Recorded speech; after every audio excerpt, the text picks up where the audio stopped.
அரசியலில் அரசியலில் கிட்டத்தட்ட 20 வருஷத்துக்கு மேலே நான் அரசியல் இருந்திருக்கேன். அதில் நல்ல பொசிஷன்லாம் இருந்திருக்கேன், இல்லைன்னு சொல்ல முடியாது. அதே நேரத்தில் என்னை ராஜ்யசபா மெம்பர் ஆக்கணும்னு சொல்லி ஆல் இண்டியாவில் முயற்சி பண்ணாங்க. அதுக்கு இல்லை கவர்னர்ஷிப்பு நீ எடுத்துக்கங்கன்னு சொன்னாங்க. நான் கவர்னர்ஷிப் எடுத்துக்க முடியாதுன்னு சொல்லிட்டேன். இதில் பல பேர் கூட ஆச்சரியம், ஏன் நீங்கள் வேண்டான்னு சொன்னீங்கன்னு சொல்லிட்டு. இன்னும் கூட கேட்டாங்க, என் மேலே கோவப்படுவாங்க, நீங்கள் கவர்னர்ஷிப் கொடுத்தா வேண்டான்னு யாராவது சொல்லுவாங்களா அப்படி. இல்லை, நான் சொல்கிறது என்னுடைய பணி அப்படி இடத்துக்கான பணி இல்லை. எனக்கு நல்ல காரியம் ஒன்று செய்யணும்னு நினச்சிட்டு இருக்கும்போது நான் அதில் போய் உட்காந்தேன்னா ராஜாமாக இருக்கலாம் லைஃப், பட் அது எனக்கு சூட்டபிள் ஆகாது அப்படின்ட்டு. அதுக்கப்புறம் தான் கவர்னர்ஷிப்புக்கு ரெக்கமெண்ட் பண்ணது, ராஜ்யசபைக்கு என்னை ரெக்கமெண்ட் பண்ணுறாங்க விபி சிங் பீரியடில். அப்போ அவங்கெல்லாம் முடிவு பண்ணி தமிழ்நாட்டிலேருந்து எனக்கு ராஜ்யசபா கொடுத்து ஆகணும். இருந்தாலும் கூட அந்த நேரத்தில் கொடுக்கப்படவில்லை. தேர்தல் நிற்கும்போது எம்ஜிஆர் எடுத்து நான் போட்டி போட்டிருக்கேன்.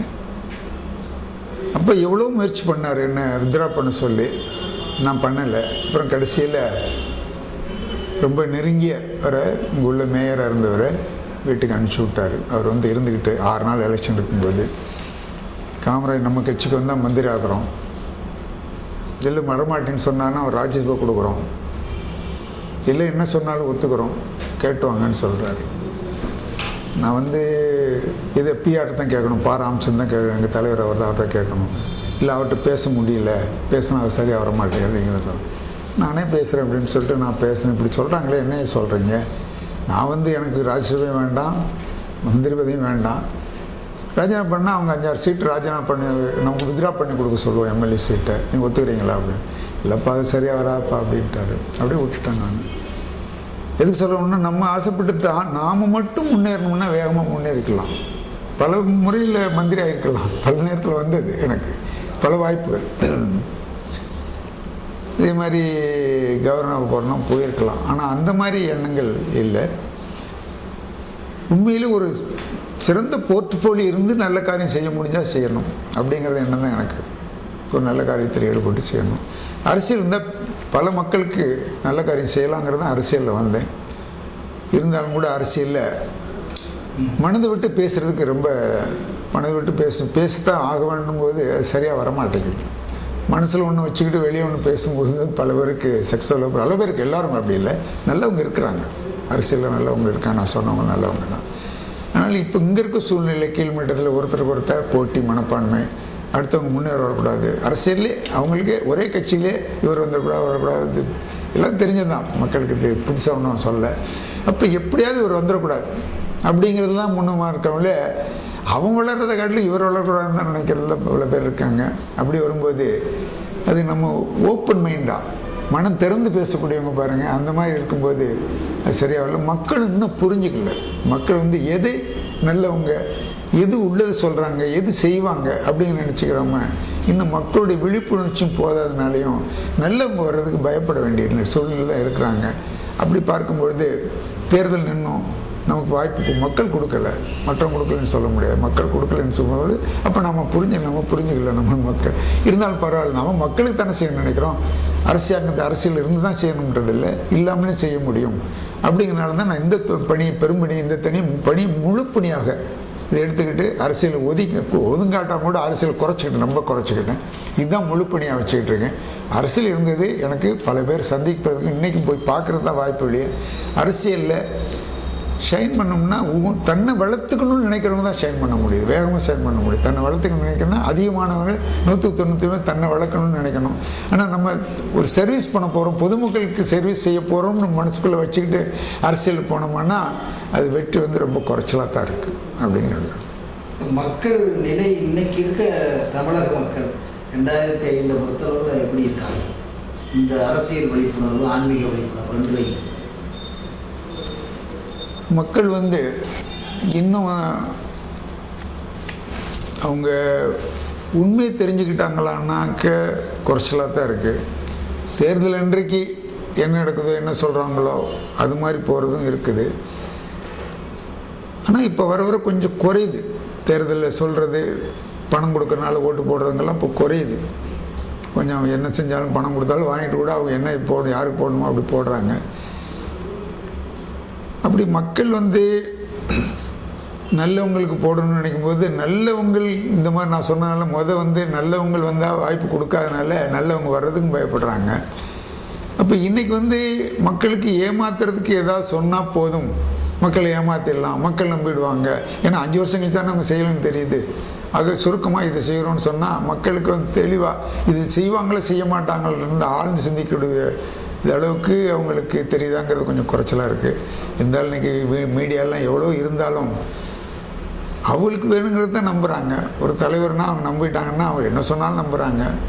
அந்த மாதிரி போகிறதுனால தலைவர்கள் நம்பி போகிறதுனால இன்றைக்கி மக்களுக்கு நல்ல தலைவர் கிடைக்கணும். அரசனை வழியோ மக்கள் வழி நல்ல தலைவர்கள் கிடைக்கும்போது மக்களும் நல்ல மக்களாகவும் மாறி நல்லவங்களை தேர்ந்தெடுக்க முடியும்னு நினைக்கிறேன். அதனால் மக்கள் மட்டும் நம்ம குறை சொல்கிறதுக்கு இல்லை, தலைவர்களும் நல்ல தலைவர்களாக வாய்க்கணும் அப்படிங்கிறதும் நிலைமை இருக்குது. அது உண்மையே புரியலைன்னு சொல்கிறீங்க இல்லையா? எது உண்மைன்ற உங்கள் அனுபவத்திலிருந்து புரிஞ்சுக்கீங்க? எது உண்மைன்னு சொன்னாக்க அரசியலில் நாங்கள் ஒன்று சொல்கிறோம். நாங்கள் ஒரு தலைவரில் குறை சொல்கிறது கூட நினச்சா கூட உண்மை சொல்லித்தான் போது ஒரு படி அரிசி போடுவோம், படிப்படியாக 5 படி போடுவோம், 3 படி போடுவோம்னு சொல்கிறாங்க. அது கணக்கு ரீதியாக பார்த்தா நடக்காதுங்கிறது நல்லா தெரியுது.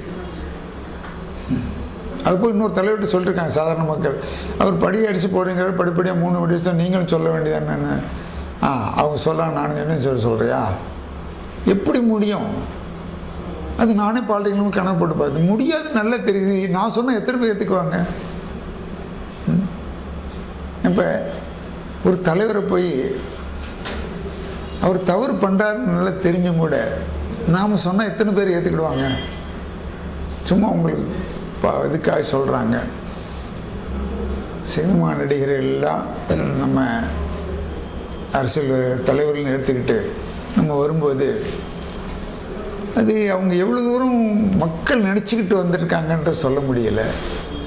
ஆனால் அவங்க சொன்னதை வச்சுக்கிட்டு மக்கள் பின்னாடி போகும்போது அப்போ இது மக்கள் உண்மையை புரிஞ்சுக்கல அப்படிங்கிறது தான் நம்ம நினைக்க வேண்டிய தலைவர்கள் நம்ம குறை சொல்லி இப்போ மற்றவங்க நம்ம குறை சொல்கிறதுல தப்பு இல்லை. ஆனால் மக்கள் வந்து அவங்க சொன்னதை என்னன்றது அதாவது பகுந்து பார்க்க தெரியல. உண்மை என்னன்னு இவங்க சொல்கிறது சரியா, நடக்குமா நடக்காதா அப்படிங்கிறது புரிஞ்சுக்கிற அளவுக்கு இல்லை. அவ்வளோதான் சொல்ல முடியும். அறியாமையா கல்வி அறியாமையா?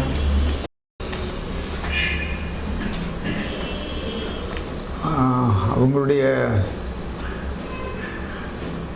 அறியாமைன்னு சொல்கிறதுக்கு இல்லை, கல்வி அறியாமைன்னு சொல்வதற்கு முடியாது. அது வந்து ஒரு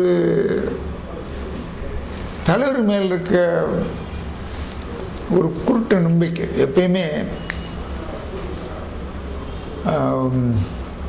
அமெரிக்காவில் ஒரு நடிகரை பற்றி அவர் வந்து நடிக்கிற ரொம்ப சிறந்த நடிகர் ஒரு போட்டி வச்சாங்க. அவர் மாதிரி யார் நல்லா நடிக்கிறாங்க அப்படின்னா அவங்களுக்கு ப்ரைஸ் கொடுக்குறேன்னு. அப்போ நடித்தாங்களாம். நடித்து first prize, second prize, third prize கொடுக்கும்போது ஃபஸ்ட் ப்ரைஸ் அங்கே அவர் மாதிரி நடிச்சோன்னு கிடைச்சதான். அவரே வந்து நடித்தாராம், அவருக்கு செகண்ட் ப்ரைஸ் கிடைச்சதான். அந்த நடிகரே தெரியாது அவர் நடிகர்னு வராமல் சொல்லிக்காம வந்து நடிச்சிருக்கா, செகண்ட் ப்ரைஸ் கிடைச்சா. அதனால் ஒரு நடிக்கிறவங்களுக்கு எப்பயுமே நம்ம அது மாதிரி செய்கிறவங்களுக்கு லெவுகு மக்கள் நம்ப வைக்க முடியும். அதனால் நம்ப வச்சிடுறாங்க. நம்மளும் மக்களும் அது வந்து அவங்கள தலைவர் நம்புறதுனால நம்பித்தான் போகிறாங்கன்றது அறியாமைங்கிறதோ அல்ல கல்வி இல்லைங்கிறதுனால அவங்க வந்து தெளிவில்லான்னு சொல்ல முடியாது. சில நேரத்தில் இந்த மாதிரி ஒரு நம்பிக்கை ஏற்பட்டுருது அவங்க மேலே, அவங்க சொல்லலாம் சரின்னு எடுத்துக்கிறாங்க. அது உங்களுடைய பர்சனாலிட்டி இந்த ஆளுமை வளர்ப்புக்கு வந்து எந்த மாதிரி சித்தாந்தங்கள் எல்லாம் உங்களுக்கு அனுபவம்? எதுங்க?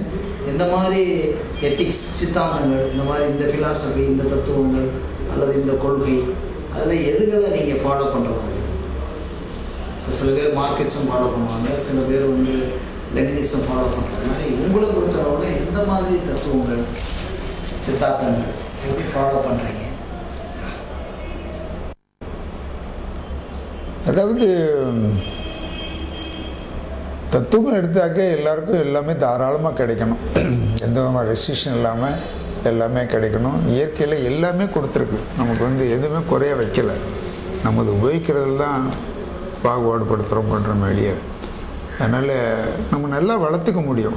ஃப்ரீடம் இருக்கணும், வளர்க்குறதுக்கும் ஃப்ரீடம் இருக்கணும், அதை உபயோகிக்கிறதுக்கும் ஃப்ரீடம் இருக்கணும். அஃப்கோர்ஸ் ரெஸ்ட்ரிக்ஷனாக ரூல்ஸ் அண்ட் ரெகுலேஷன் இருக்கவே இருக்குது, அது இல்லைன்னு சொல்ல முடியாது. அதனால் ஒரு நல்ல ஃபாஸ்ட் டெவலப்மெண்ட்டு, ஃப்ரீடமோட அவங்க டெவலப் ஆகணும், எல்லாமே அனுபவிக்கிற மாதிரி இருக்கணும். ரெஸ்ட்ரிக்டடாக நான் உனக்கு சாப்பாடு போடுறேன், நீ எல்லா வேலையும் செய்யணும், அது லைஃபே இல்லை. மனுஷனோட வெளியில் மாடு மாதிரி தான் இருக்கும். அதனால் அவங்க ஒரு ஃப்ரீடம் இருக்கணும். அவனுக்கு சுயமாக தொழில் எடுத்துக்கிறதுக்கோ, சுயமாக வேலை பார்க்குறதுக்கோ, சுயமாக வாழ்க்கை அனுபவிக்கிறதுக்கோ இருக்கணும். அதனால் ஒரு ஃப்ரீடத்தோட நல்ல வசதியோட வாழ்க்கை வரணும் அப்படின்னு தான் நான் நினைக்கிறேன். அந்த மாதிரி போனால் தான் அது நிரந்தரமாகவும் இருக்கும், அது லாங் ஸ்டாண்டிங்காக இருக்குன்ற மாதிரி எனக்கு ஒரு எண்ணம். மற்றதெல்லாம் கட்டுப்படுத்தி நீங்கள் எது பண்ணிங்கனாலுமே சரியாக வராது. ஒரு கட்டுப்படுத்தாமல் அவங்களுக்கே ஃப்ரீடம் கொடுத்து திங்க் பண்ண விட்டு அவங்க இந்த மாதிரி செஞ்சால் நல்லதுன்னு நினச்சாங்கன்னா, இப்போ நம்ம கண்ட்ரி ஃப்ரீடம் நல்ல ஒரு குடியரசு நாடாக வாழ்ந்துட்டுருக்கு. இது இந்த இது சரியான முறையில் தான் போகுதுன்றது. அதில் தவறுங்கிறது மனிதரால் ஏற்படுத்தப்பட்ட தவறு தான் ஒழிய இந்த இன்னைக்கு நடக்கிற விதமானது இது சரியான முறையில் தான் நம்ம நாடு போயிட்டுருக்குன்னு நான் சொல்ல முடியும். இளைஞர்களை பற்றி உங்களுடைய கருத்து? இளைஞர்கள், இன்றைக்கி இருக்க இளைஞர்கள் எல்லாரும் முன்னேறணும்னு விரும்புகிறாங்க. அவங்களை பற்றியும் அவங்களுடைய உழைப்பு பற்றியும் உங்களுடைய கருத்து? இன்றைக்கி இளைஞர்கிட்ட மத்தியில் நிறைய பேர்கிட்ட ஒரு தவறான எண்ணம் வந்துட்டுருக்கு. படிச்சுட்டு வந்த உடனே அவங்க என்ன நினைக்கிறாங்க, விரைவாக பணக்காரன் ஆக முடியுமான்ற எண்ணம் வந்திருக்கு. முன்னே அப்படி இல்லை. படிச்சுட்டு வந்து கடுமையாக உழைப்பாங்க, கொஞ்சம் கொஞ்சமாக பணக்காரன் ஆகணும். இன்றைக்கி அப்படி இல்லை. பணக்காரருக்கு வாய்ப்பு இருக்காங்க அப்படின்னா அங்கே வேலை வைப்போம், இல்லைன்னா போயிடணும். அப்படி தான் நிறைய இளைஞர் இருக்காங்க. ஆனால் ஒருவேளை வேலைகள் அது காரணம்னு தலைவர்கள் பார்க்குறாங்க. தலைவர்கள் தவறு பண்ணுறதுனாலையும் வேகமாக சம்பாதிக்கிறதுனாலையும் நம்ம அது மாதிரி வரக்கூடாதுன்னு நினைக்கலாம், அந்த மாதிரி போகலாம். அதே நேரத்தில் வேலை வாய்ப்பு அவங்களுக்கு கிடைக்கல. இன்றைக்கி வேலை வாய்ப்பு ரொம்ப ரொம்ப குறைச்சது. அவங்களால அவங்க சரியான சம்பளமும் கிடைக்கிறது இல்லை. சில ஃபீல்டு தவிர, ஐடி ஃபீல்டு மாதிரி தவிர மற்ற இன்ஜினியர்ஸ்லாம் படித்து வர்றாங்க, 2000 சம்பளத்துக்கு வர்றாங்க. அது மட்டும் இல்லை, சமயத்தில் பார்த்தேன் கிளர்க் வேலைக்கு எவ்வளோ பேர் அப்ளை பண்ணாங்கன்னு கேள்விப்பட்டேன், இன்ஜினியர்ஸ் எல்லாமே. அப்போ கிளர்க் வேலைக்கு இன்ஜினியர்ஸே வேலைக்கு போட்டால் கிளர்க்கு படித்தவங்க என்ன பண்ணுவாங்க, எங்கே வேலை கிடைக்கும்? இன்றைக்கி வேலை இல்லாத பிரச்சனை பெரிய பிரச்சனை. இது அவங்களுக்கு சரியான வேலை கொடுக்கலைன்னா இது ஒரு என்ன சொல்கிறேன்னா பெரிய பாதிப்பு ஏற்படுத்தும், நாட்டுக்கு ஒரு பெரிய பாதிப்பு ஏற்படுத்தும். வேலை வாய்ப்பு மிக மிக முக்கியம். வேலை படித்து வந்தாங்கன்னா அவங்களுக்கு வேலை கிடைக்கணும். அதுக்கேற்றாப்புல படிப்பையும் நம்ம மாற்றி அமைச்சு படிப்பையும் சரியான முறையில் கொண்டு வரணும். இன்றைக்கி உள்ள படிப்பு சரியான படிப்பு கொடுக்குறோம்னா குறைச்சிட்டு தான் கொடுக்குறோம். எல்லாம் படித்து கிளர்க்கு வேலைக்கு தான் அதிகமாக போகிற மாதிரி கொண்டு வந்திருக்கோம். இப்போ தான் டெக்னிக்கல் சைடில் பிரிச்சுட்டு போகிறோம். படித்து வந்தால் வேலை கிடைக்கணும். வேலை கொடுக்கறதுக்கான வாய்ப்பை நம்ம ஏற்படுத்தணும். அது கட்டாயமாக வேலை அவங்களுக்கு கிடைக்கணும். வாழ்க்கையில் வேலை செய்யணும்னா ஒன்றும் பண்ண முடியாது. அதனால் இளைஞர்களை இந்த சமுதாயம் அவர்களுக்கு சரியான முறையில் வழிகாட்டணும் அப்படின்னு நான் சொல்ல முடியும். இப்போ அதாவது ஒரு 35 வருஷங்களுக்கு முன்னால் இருந்த இளைஞர்கள் எல்லாம் உண்மையாக இருந்தாங்க, உழைச்சாங்கன்றது இன்னைக்கு வரைக்கும் இருக்குது. இன்றைக்கி இருக்க இளைஞர்களுக்கு மிகப்பெரிய விழிப்புணர்வுக்குரிய மீடியா, ஊடகங்கள், டிவி எல்லாமே தெரிஞ்சுக்கிட்டு இவங்க இவ்வளோ விழிப்புணர்வு பெற்றவங்களும் அவங்க மாதிரி உண்மையாக இருக்க முடியலையே. அதுக்கு உண்மையிலே இவங்க காரணம் சோம்பேறித்தனமா, அல்லது நீங்கள் சொன்னது மாதிரி உடனே பணக்காரனாகன்றதுனா, அல்லது உழைப்பை அவாய்ட் பண்ணுற சிஸ்டமா, எது மாதிரி நீங்கள் உங்கள் பார்வையில் இருக்கு? இல்லை, அவன் உழைக்க போனான்னா அவனுக்கு சரியான ஊதியம் கொடுக்க முடியல.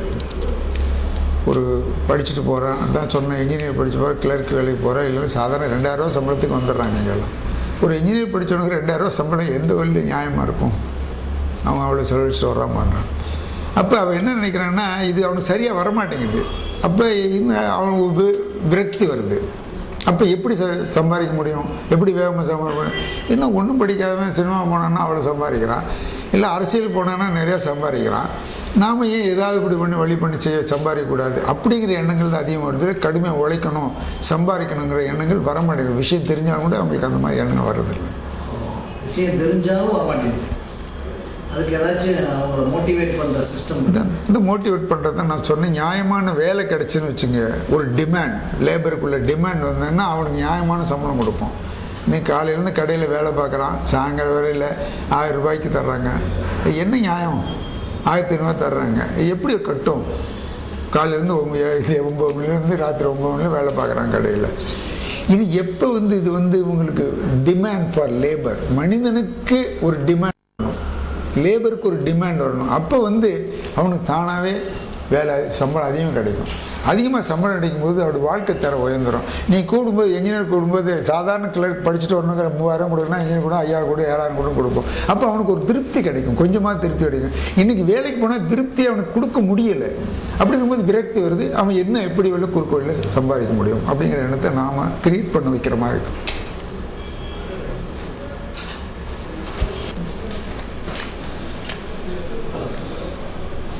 நான் வந்து தமிழ்நாடு பாலிடெக்னிக்கில் என்ன ப்ரொஃபஸராக கேட்டாங்க.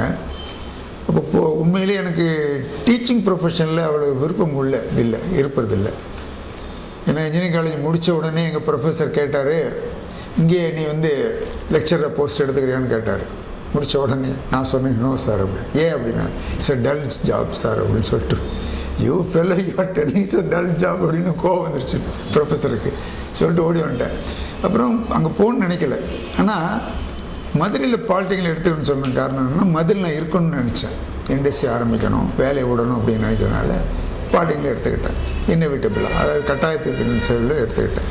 இருந்தாலும் கூட டீச்சிங்கில் முழுமையாக என்னை ஈடுபடுத்திக்கிட்டேன்னு சொல்ல முடியும். எப்படின்னா, பொதுவாக டீச்சிங்கில் நான் எடுத்த சப்ஜெக்ட் மெக்கானிக்கல் ப்ரொடக்ஷன் டெக்னாலஜி 4 வருஷம் எடுத்துருக்கிறேன். 4 வருஷமும் இது பப்ளிக் எக்ஸாமினேஷன், ஒரு பையன் கூட ஃபெயில் ஆகலை 4 வருஷமும். இது பெரிய ரெக்கார்டுவாங்க. ஒரு சப்ஜெக்ட் ஒரு பாடத்தில் யாருமே தொடுத்து 4 வருஷம் ஃபெயிலே ஆகலைன்னா அந்த சப்ஜெக்டில் இது எப்படி ரெக்கார்டு அப்படின்னு சொல்லுவாங்க.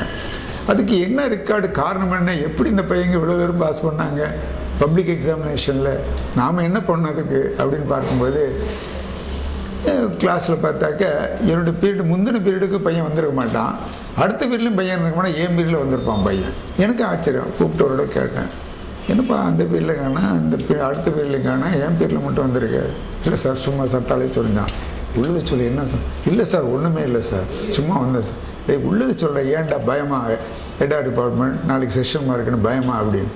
அதெல்லாம் இல்லை சார். அப்புறம் என்ன சார், உங்கள் கிளாஸுக்கு வந்தால் நீங்கள் நிறைய விஷயம் சொல்லுவீங்க, அது எந்த புத்தகத்திலுமே இருக்காது, அதனால் அதுக்காக நாங்கள் வரணும்னு நினைப்போம் கிளாஸுக்கு. அவனுக்கு என்ன மோட்டிவேஷன்லாம் பாருங்கள்.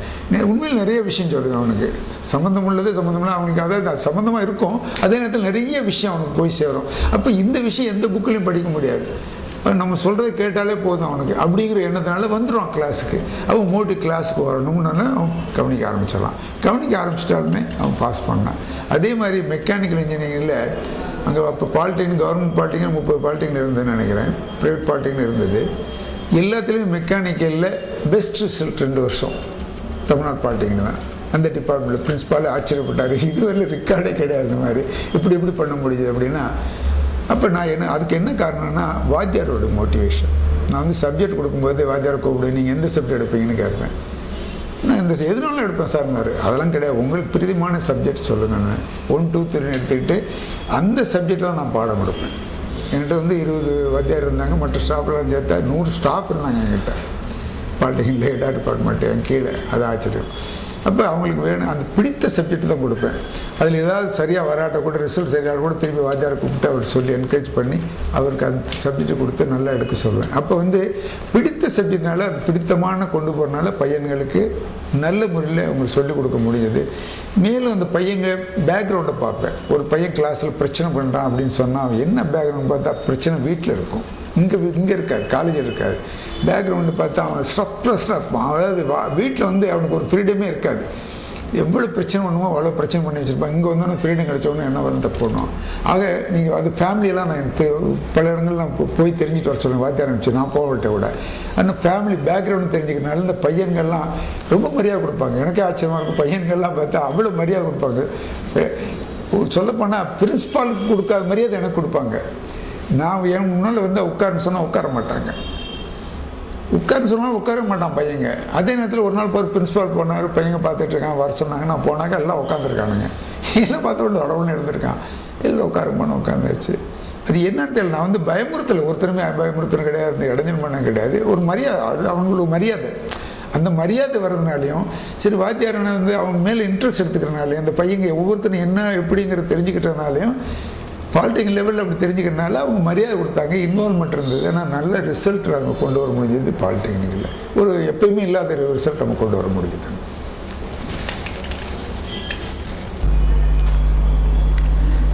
என் பெயர் அசோகன் சக்கரவர்த்தி. நான் பிஹெச்டி காலேஜில் கோயம்புத்தூரில் மெக்கானிக்கல் இன்ஜினியரிங் படித்துவிட்டு அமெரிக்கா யூனிவர்சிட்டி ஆஃப் கலிஃபோர்னியா பெர்க்லியில் masters degree industrial engineering operations research படித்துவிட்டு நான் கனடாவுக்கு குடிபெயர்ந்து அங்கே சுமார் அங்கே அமெரிக்காவிலும் கனடாவிலும் 20 வருடங்கள் இருந்திருக்கிறேன். பல கம்பெனிகள் வேலை பார்த்துட்டு இருந்தேன். இறுதியாக ஒரு 10 வருடம் மோட்டரோலாவில் வேலை பார்த்துட்டு இருந்தேன். அங்கு டொராண்டோ என்ற ஊரில் குடியிருந்தேன். நயகரா ஃபால்ஸ் அங்கேருந்து ஒரு 70 மைல். என்னை பார்க்கும் அல்லது நம்ம ஊரிலேருந்து வர்றவங்க விசிட்டர்ஸ்க்கெல்லாம் டொராண்டோவையும் நயகரா ஃபால்ஸையும் சுற்றி காண்பிப்பது நமது வழக்கம். இந்த ப்ராஜெக்ட்டுக்கும் எப்படி எனக்கு தொடர்பு வந்ததுன்னா, நான் கனடாவில் இருக்கும்போது ஒரு முறை குமரி அனந்தன் வந்திருந்தார், என் வீட்டில் தங்கியிருந்தார். அவரை நயகரா ஃபால்ஸுக்கெல்லாம் சுற்றி காண்பித்து விட்டு திரும்பி வரும்போது அங்கே இந்த வெல்லண்ட் கனால்னு சொல்லி சென்ட் லாரன்ஸ் சீவேன்னு சொல்லி கடல்லேருந்து அந்த 5 கிரேட் லேக்ஸுக்கு கப்பல்கள் போகக்கூடிய லாக் சிஸ்டம்ஸும் அந்த கெனால்ஸ் இதெல்லாம் இருக்கிறதுல ஒரு பகுதி அங்கே போகிற வழியில் இருக்கும். அதையும் போய் அவர்கிட்ட காட்டுறதுக்காக அவரை சுற்றுலா மாதிரி அவரை கொண்டு போய் காட்டினேன். அவருக்கு அது கண்டவுடன் இந்த நம்ம கங்கை காவேரி இணைப்பு பற்றியும், இந்த எப்படி ஒரு நிலையிலிருந்து உயர்ந்த நிலைக்கு கப்பல்கள் செல்கின்றன, தண்ணி எப்படி ஒரு இடத்துலேருந்து மேலே போகுது, இந்த மாதிரி சில கருத்துக்கெல்லாம் பார்த்த உடனே அவருக்கு நமக்கு இந்த கங்கை காவேரியில் விந்திய மலை குறுக்கிடுவதாக இருப்பதால் இந்த மாதிரி சில சிஸ்டம்ஸ்லாம் பண்ணலாமா என்ன இதுன்னு விவரம் கேட்டு அவர் ரொம்ப ஆர்வம் காட்டினார். அதை பற்றி என்னிடமும் கேட்டார், இது பற்றி விவரங்கள் கிடைக்குமா என்று. அப்போ நான் அங்கே இருக்கிற அந்த சென்ட் லாரன்ஸ் சீவே அந்த இருக்கிற விசிட்டர்ஸ் இதெல்லாம் அவங்க மூலமாக எங்கே ஏதுன்னு விசாரித்து நான் அவங்கள்ட்ட தபால் எழுதி விவரங்கள் கேட்டேன். அந்த கன்ஸ்ட்ரக்ஷன், அதோடைய details of the system of the canals. அதுக்கு நிறையா மெட்டீரியல்ஸ் என்னிடம் அனுப்பினார்கள். அதை அவருக்கு குமரி அனந்தனுக்கு எங்கள் வீட்டு மூலமாக நான் அங்கேருந்து மெயில் பண்ணேன். எனக்கு ஒரு காப்பி மட்டும் எடுத்து வச்சுருந்தேன். அது ரொம்ப நாளாக அந்த காப்பி இருந்தது. திடீர்னு ஒரு நாள் வீடு இங்கே இந்தியாவுக்கு வந்த சமயம் எல்லாம் திருப்பி வந்ததில் அது எங்கேயோ உள்ள மூலையில் கிடந்தது.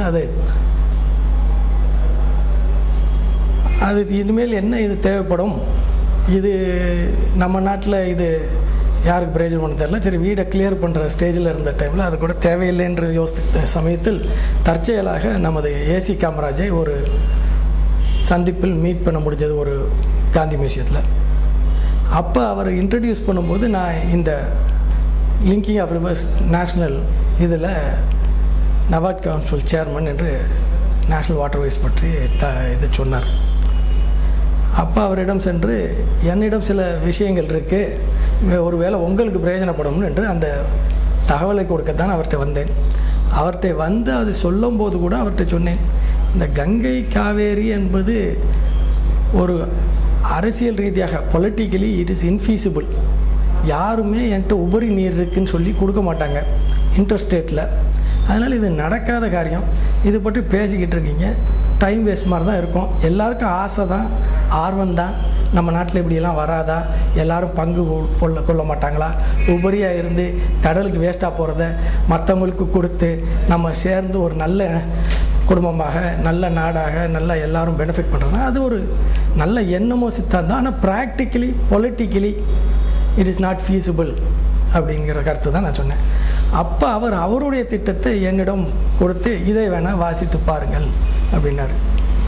அதை வாசித்த மறுநிடமே எனக்கு அந்த பிரச்சனைகள் ஏற்கனவே என் மனதில் இருந்த அந்த KL ராவ் திட்டமோ மித்த திட்டங்களில் இருக்கிற பிரச்சனைகள் இதில் இல்லை. இது ஒரு வின்-வின் சிச்சுவேஷன், அதாவது எல்லோருக்கும் பெனிஃபிட் அடைகிற மாதிரி இருக்குது என்றதை கண்டவுடன் புரிந்தவுடன் இந்த மாதிரி ஒரு நதிகளை இணைக்க வேண்டுமென்றால் இந்த திட்டம் மூலம்தான் நமக்கு எல்லோருடைய ஒத்துழைப்பும் ஆதரவும் கிடைக்க வாய்ப்பு உள்ளது. ஏன்னா எல்லோருக்கும் இதில் ஆதாயம் பெனிஃபிட் இருக்குது, எல்லா மாகாணங்களுக்கும். அதை புரிந்தவுடன் இதுதான் செயலாக்கக்கூடிய நடைமுறைக்கு ஒத்திய திட்டம் என்று எனக்கு புரிபட்டதிலிருந்து என்னுடைய ஈடுபாடு அதை பற்றி மேலும் தெரிந்து கொள்ள வேண்டும். இதை எவ்வளவு துரிதமாக எல்லோருக்கும் தெரிந்து இதன் ஆதரவு, நான் என்னுடைய மனசு என்ன, நான் வாசித்து அதை புரிந்தவுடன் நான் அதை சரியான திட்டம் என்று விளங்கியது போல் இது பலருக்கு தெரிந்துவிட்டால், ஒருவேளை இவங்க இன்ஜினியர்ஸ் கூட்டமாக ஒரு சிறு கூட்டமாக வைத்துக்கொண்டு இல்லாமல் இது பலருக்கு அல்லது போக வேண்டிய இடத்துல மக்களுக்கும் அந்த அரசாங்கத்திற்கும் தெரிய வந்தால் உடனே இது சாத்தியக்கூறு ஒரு வெட்ட வெளிச்சமாகிவிடும். இதை ஏற்று உடனே இதை செயல்படுத்த தொடங்கினால் விரைவில் நம்ம நாடு சுபிட்சமாகக்கூடும் என்ற ஒரு ஆசையில், ஆர்வத்தில், ஈடுபாடுடன் இவரை உங்களுடைய இன்ஜினியர்ஸ் கூட்டத்திலிருந்து அதிகம் இதை பிரச்சாரம் பண்ண வேண்டும், இதை எப்படியும் வெளிக்கொண்டு வரணும்னு, அது மாதிரியும் அந்த திட்டத்துடைய டீட்டெயில்ஸும் விவரத்தையும் தெரிந்து கொள்ள ஒவ்வொரு தடவையும் இவர் மீட்டிங்கில் வரும்போது அது அதோடைய செயல்பாடு இவர் எந்த ஸ்டேஜில் இருக்குது, ஒரு அரசாங்கத்தில் போயிட்டு வந்தார்னா அது எந்த இடத்துல ப்ரோக்ரஸ் இருக்குது அப்படின்னு இந்த ஆர்வத்தில் ஒரு தடவை இந்த சுப்ரீம் கோர்ட்டெல்லாம் 10 வருஷத்தில் இது முடிக்க வேண்டும், அரசாங்கம் இது எடுக்க வேண்டும், டாஸ்க் ஃபோர்ஸ் போட்டாங்க. இதெல்லாம் ஒரு நல்ல ஒரு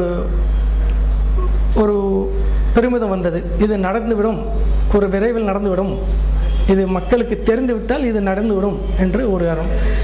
தற்சமயம் சில செட்பேக்ஸ் இருந்தாலும் இறுதியாக ட்ரூத் ஷால் ஆல்வேஸ் வின் அப்படின்னு நம்ம சொல்கிற கோட்பாடு கேளுங்க. இதில் இருக்கிற உண்மைகள் நிச்சயம் வெற்றி பெறும். இந்த இது திட்டத்தில் ஒரு உண்மை இருக்கிறது. இது எல்லோருக்கும் பாதகம் இல்லாமல் எல்லோருக்கும் நலன் விளைவிக்கும் திட்டம். பல வகையில் பலருக்கும் வேலைவாய்ப்பு எடுத்துக்கொண்டால் இப்போ சாஃப்ட்வேரில் சாஃப்ட்வேர் இன்ஜினியர்ஸ் தான் கிடைக்கும். இதில் எல்லா தரப்பட்ட மக்களுக்கும் வேலை கிடைக்கும். இந்தியாவில் இருக்கும் எல்லா மாநிலத்திலும் வேலை கிடைக்கும். இப்போ ஒரு ஸ்டீல் பிளான்ட் போட்டால் அந்த ஏரியாவில் தான் வேலை கிடைக்கும். இது எல்லோருக்கும் கிடைக்கும். ஆக இது விரைவில் உங்களுக்கு இந்த ஏழ்மை பவர்ட்டியை குறைப்பதற்கு இந்த திட்டம் ஏதுவாக இருக்கும். ஏற்கனவே காமராஜ் கூறியது போல் ஒரு மனித வளம், மனிதன் முழுமையாக ஈடுபடுறதுக்கு அவனுக்கு அதுக்குரிய சன்மானம் கிடைக்க வேண்டும், அவனுடைய முழு பலனை அவன் செயல்படுத்த முடியும் என்றால் இந்த மாதிரி ஒரு டிமாண்ட் வேணும் for labour at higher levels of skills and training. அப்படி வந்தால் எல்லா மக்கள் வளம் தான் நம்மகிட்ட இருக்கிற மாதிரி, அது மக்கள் பாப்புலேஷன் இஸ் அ ப்ராப்ளம்னு சொல்லாமல் population will be our greatest asset. இது கூடிய விரைவில் வர வேண்டும் என்று ஆண்டவனை பிரார்த்தித்து வாழ்த்துகிறேன்.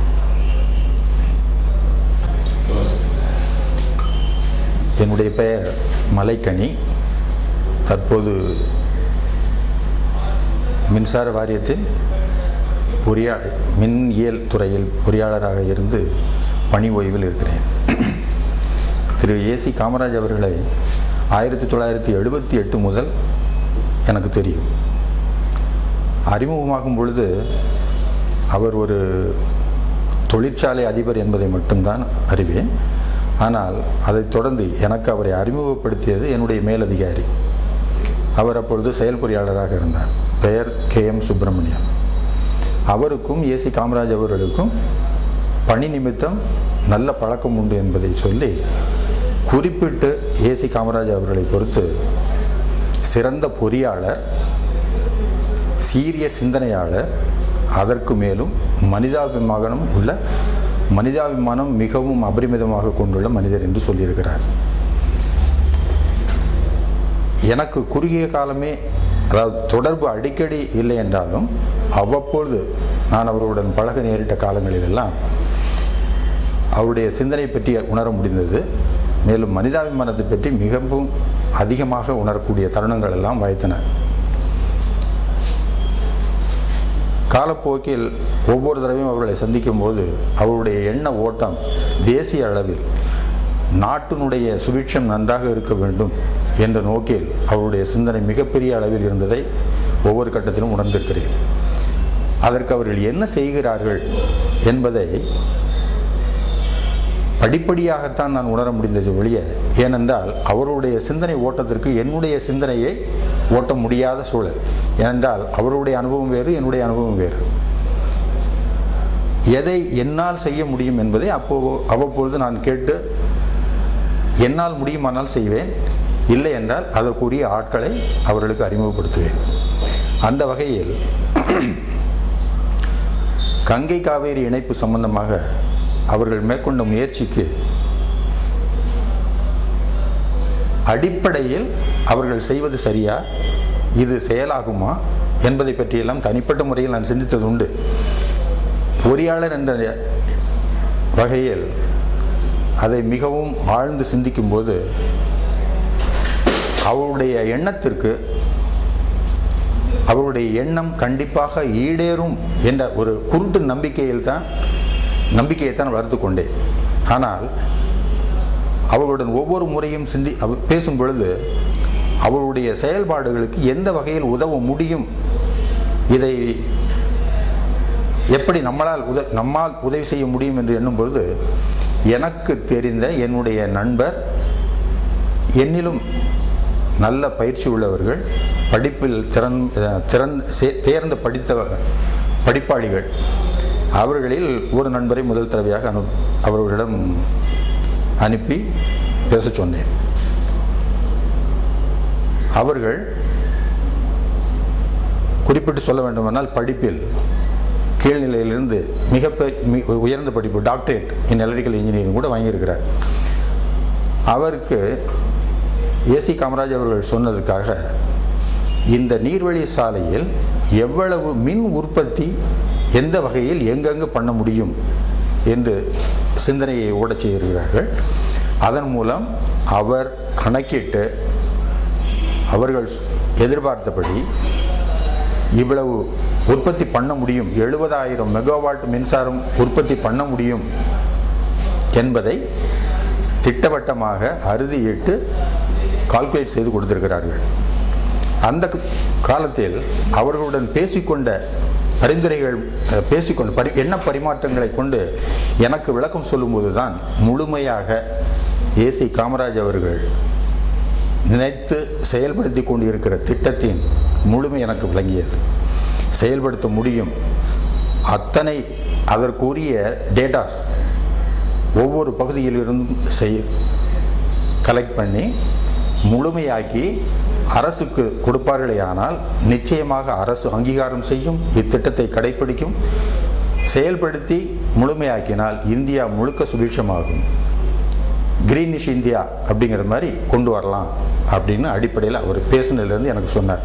அப்போ தான் அதனுடைய உண்மையான திட்டத்தின் முழு வீச்சும் எனக்கு புரிந்தது. அதன் பிறகு இதற்கு எப்படியும் நம்மளால் அவ்வப்போது உதவ வேண்டுமே என்ற நோக்கத்தில் தற்போது லண்டனில் இருக்கும் என்னுடைய சகோதரன், அவன் சிவில் இன்ஜினியரிங் மாஸ்டர்ஸ் டிகிரி பண்ணியிருக்கான், டாக்டரேட்டும் பண்ணியிருக்கான்.